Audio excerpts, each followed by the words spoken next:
जदां बंदियां दे ठक टुट के ज़मीरां बोल पवना है, उदां दावा है तलियां ते लकीरां बोल पवना है।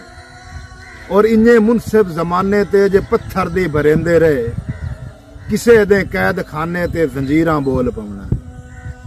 यार थिद्दी तां कुजा रह गई जदां रुखी भी नहीं लभनी, उदां रोटी दे मसले ते फकीरां बोल पवना है। और सदा बंदे जे धियां बन के डोली ये चढ़ेंदे रहे, सदा बंदे जे धियां बन के डोली ये चढ़ेंदे रहे, रिवाजां ते समाजां दे असीरां बोल पवना है।